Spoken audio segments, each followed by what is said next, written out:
Suresh Sharma and welcome back to my YouTube channel nice news. तो दोस्तों हम पढ़ रहे थे टेंसेज और टेंसेज में हमारा पास्ट कंटिन्यूअस टेंस होगा। इससे पहले हम टेंसेज डिस्कस कर चुके हैं। अगर आपने नहीं देखा तो प्लीज जाके प्लेलिस्ट देखिएगा, उसमें आपको बेसिक से सारे टेंसेज मिल जाएंगे। सो चलिए बिना किसी देरी के अपने वीडियो को स्टार्ट करते हैं, डिस्कस करते हैं पास्ट कंटिन्यूअस टेंस के बारे में। आज जानते हैं आइडेंटिफिकेशन, इसके रूल क्या होते हैं, इसके एग्जांपल्स कैसे होते हैं, इसकी पहचान कैसे होती है। आइए सभी बातों को एक-एक करके डिस्कस करते हैं। सो सबसे पहले किसी भी सेंटेंस को पहचानने के लिए उसकी पहचान पता होना बहुत जरूरी है। अगर आपको उसकी पहचान नहीं पता, आप उसको आइडेंटिफाई नहीं कर पाए तो आप उसका ट्रांसलेशन नहीं कर पाएंगे। जब तक आपको इसका रूल नहीं पता होगा, आपको नहीं पता होगा कि इसको हिंदी में क्या बोलते हैं, तो आप उसका कन्वर्जन इंग्लिश में नहीं कर पाएंगे। तो चलिए इन्हीं सभी बातों के साथ अपनी वीडियो को शुरुआत करते हैं और आइए सब मिलके सीखते हैं कुछ नया। तो चलिए पहचान बताते हैं। पास्ट कंटिन्यूअस टेंस की पहचान, किसी भी हिंदी वाक्य के अंत में रहा था, रही थी या रहे थे शब्द आएंगे, उसको हम पास्ट कंटिन्यूअस टेंस कहेंगे। एक बार फिर से रिपीट कर देती हूँ, जिसमें हिंदी सेंटेंस के लास्ट में रहा था, रही थी या रहे थे शब्द आते हैं, उनको हम पास्ट कंटिन्यूअस टेंस कहते हैं। प्रेजेंट कंटिन्यूअस टेंस रहा है, रही है, रहे हैं, और पास्ट कंटिन्यूअस टेंस रहा था, रही थी, रहे थे। ये माइनर सा डिफरेंस अगर आपने समझ लिया तो समझ जाइए कि आप मास्टर हो गए टेंसेस के। आई होप आप इसको रिलेट कर पा रहे हो। तो समझिए, आइए समझते हैं इसके सेंटेंसेस काइंड्स के बारे में। There are 4 kinds of any sentences: affirmative sentences, negative sentences, interrogative sentences and fourth one is double interrogative sentences. So समझिए, अफर्मेटिव सेंटेंसेस क्या होते हैं। अफर्मेटिव सेंटेंस को हिंदी में बोलते हैं साधारण वाक्य, मतलब ना ही तो नोट होता है, ना ही कब, क्यों, कहां, कैसे ये शब्द दिए होते हैं, मतलब तो सिंपली आइडेंटिफाई होता है, उसको हम साधारण वाक्य बोलते हैं। जैसे मैंने कहा मोहन जा रहा था, सो मोहन वाज गोइंग। मैंने कहा सीता खा रही थी, मैंने कहा रीमा नहा रही थी। ये सब क्या है, रहा था, रही थी। पहचान गए ना, तो हम इसको बोलते हैं पास्ट कंटिन्यूअस टेंस। एक बार फिर से देख लीजिए, जिसमें सेंटेंस में रहा था, रही थी, रहे थे, समझ गए ना। तो आइए अफर्मेटिव सेंटेंस रूल क्या होता है इसका, सब्जेक्ट प्लस वाज वर्ब की फर्स्ट फॉर्म में आईएनजी और देन ऑब्जेक्ट। एक बार फिर से रिपीट कर देती हूँ, किसी भी सेंटेंस को जानने के लिए उसका सब्जेक्ट पता होना चाहिए, उसकी हेल्पिंग वर्ब पता होना चाहिए, उसकी वर्ब पता होना चाहिए और लास्ट में उसका ऑब्जेक्ट पता होना चाहिए। तो मैंने कहा सब्जेक्ट, क्या हुआ सब्जेक्ट, मैंने कहा सीता खाना खा रही थी, तो सब्जेक्ट क्या बन गया, Sita. Helping verb was verb. आपको एक चीज माइंड में रखनी है, किसी भी सेंटेंस को बनाने के लिए उसकी helping verb, past continuous was verb, present continuous is RM. ये आपको माइंड में बिठाना है। सॉरी, मैंने कहा फर्स्ट फॉर्म में आईएनजी। एक चीज और समझ लीजिए, कॉन्टिन्यूअस टेंस में चाहे वो प्रेजेंट कंटिन्यूअस है, चाहे वो पास्ट कंटिन्यूअस है, चाहे वो फ्यूचर कंटिन्यूअस है, हमेशा कॉन्टिन्यूअस टेंस में वर्ब की फर्स्ट फॉर्म में आईएनजी लगेगा ही लगेगा।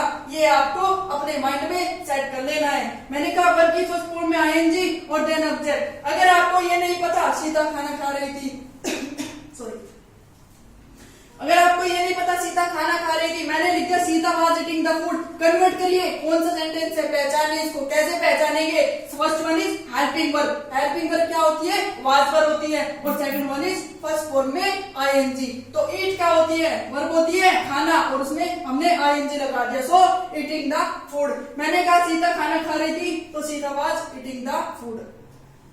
मैंने कहा हम पिक्चर देख रहे थे, so we were watching a movie. Sorry माफ करिएगा, थोड़ी तबीयत थोड़ी डाउन है, तो इसकी वजह से प्रॉब्लम आ रही है, सो प्लीज कोऑपरेट कीजिएगा। हम पिक्चर देख रहे थे, तो we were watching a movie. I hope आप समझ गए होंगे। आप हिंदी से इंग्लिश और इंग्लिश से हिंदी दोनों की ट्रांसलेशन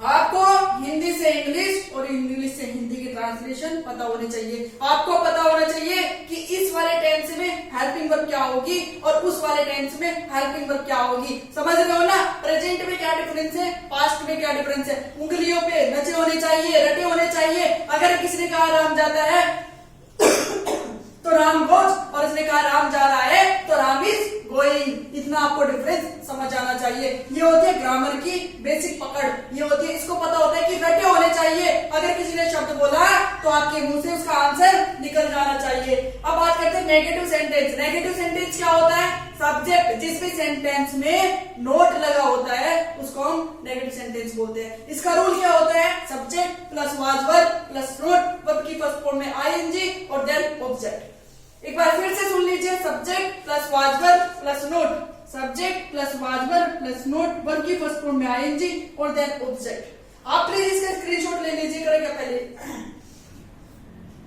मैंने कहा सीता गाना गा रही थी, मैंने कहा सीता गाना नहीं गा रही थी, तो बनाइए जरा। मैंने कहा सीता गाना नहीं गा रही थी, तो ये आप बताएंगे कि क्या होगा इसका सब्जेक्ट, क्या होगा इसमें सीता, हेल्पिंग वर्ब क्या होगा इसकी वाज। क्यों आया was, because Sita is a singular person. आप एक चीज और समझ लीजिएगा, सिंगुलर पर्सन के साथ वाज लगेगा और प्लूरल पर्सन के साथ वर यूज होगा। सिंगुलर पर्सन क्या हुआ, किसी भी व्यक्ति का नाम, किसी भी प्लेस का नाम, ही शी इट, ये क्या होते हैं सिंगुलर पर्सन होते हैं। और वी दे और बुक्स जिसमें एस लगा होता है वो सब क्या होते हैं प्लूरल पर्सन होते हैं।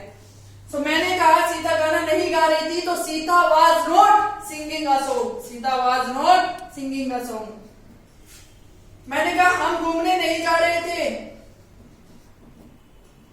तो we were not going to walk, we were not going to walk. So चलिए अब इंटेरोगेटिव की बात कर लेते हैं। इंटेरोगेटिव टू टाइप्स होते हैं, क्वेश्चन वर्ड इंटेरोगेटिव है, WH type interrogative. Question word interrogative, क्या हम घूमने नहीं जा रहे थे, समझिएगा प्लीज ध्यान दीजिएगा। क्वेश्चन वर्ड जिसके शुरू में क्या आएगा और WH टाइप जिसके बीच में क्या आएगा, इतना सा डिफरेंस समझ लीजिए आपकी बल्ले बल्ले। मैंने कहा क्वेश्चन वर्ड जिसके शुरू में क्या आ जाएगा और मैंने कहा WH टाइप जिसके बीच में क्या आ जाएगा। मतलब क्या हम घूमने नहीं जा रहे थे, this is a question word type. और मैंने कहा हम घूमने कहाँ जा रहे थे, हम घूमने क्यों जा रहे थे, तो ये क्या हुआ, ये WH टाइप हुआ। सो आपने क्वेश्चन वर्ड की इंटेरोगेटिव की क्या बनेगी, सबसे पहले हमारी हेल्पिंग वर्ब आएगी। एक चीज और ध्यान रखिएगा, जहां पे शुरू में क्या आएगा वहां पे हेल्पिंग वर्ब पहले आएगी, और जहां पे बीच में क्या आएगा वहां पे क्या की स्पेलिंग पहले आएगी। एक बात समझिएगा जरा, मैंने कहा क्या मोहन अंग्रेजी पढ़ रहा था, तो सबसे पहले वाज वर्ब आएगा, उसके बाद सब्जेक्ट आएगा, देन अगर सब्जेक्ट में नोट दिया होगा, सॉरी सेंटेंस के अंदर नोट होगा तो नोट यूज होगा, वर्ब की फर्स्ट फॉर्म में आईएनजी और देन ऑब्जेक्ट। मैंने कहा क्या मोहन अंग्रेजी पढ़ा रहा था, तो was Mohan teaching English, was Mohan teaching English, क्या अंग्रेजी पढ़ा रहा था, तो वाज मोहन टीचिंग इंग्लिश। और मैंने कहा मोहन अंग्रेजी कब पढ़ा रहा था, मैंने कहा था ना WH टाइप, भाई कब को क्या बोलते हैं, वैन ही तो बोलते हैं, और वैन क्या होता है WH टाइप ही तो होता है भाई, WH वैन ही तो होता है, वैन को हम WH टाइप बोलते हैं। ठीक है, सबसे पहले हमने वैन की बनाई क्योंकि क्या हुआ कब आया यहाँ पे, तो मोहन अंग्रेजी कब पढ़ा रहा था, तो when was Mohan teaching English. I hope आप इसको इजीली समझ पाए होंगे। प्लीज इसका स्क्रीनशॉट ले लीजिएगा, इसकी एक्सरसाइज जरूर करना, इसको ट्रांसलेट जरूर करके देखना। अगर कोई भी क्वेरी है तो कमेंट बॉक्स में कमेंट करके पूछ लीजिएगा। अगर आपको जब तक आप इसकी प्रैक्टिस नहीं करेंगे ना आपको समझ नहीं आएगा। इसको कोई भी आप कोई भी टेंस पढ़ रहे हो तो उसकी प्रैक्टिस बहुत जरूरी है। प्लीज प्रैक्टिस करके देखिएगा, और अगर आपको समझ ना आए तो आप मुझसे पूछ लीजिएगा। सो अगर आपको मेरी वीडियो पसंद आई तो प्लीज लाइक जरूर कीजिएगा, अपना ओपिनियन अपना फीडबैक जरूर दीजिएगा कि क्या बेटर हो सकता है, और अपना प्लीज सब्सक्राइब करके मुझे सपोर्ट जरूर कीजिएगा। और चलिए अपना ध्यान रखिएगा, अपनों का ध्यान रखिएगा। Till then have a good day, मस्ती करते रहिए, पढ़ते रहिए। Thank you.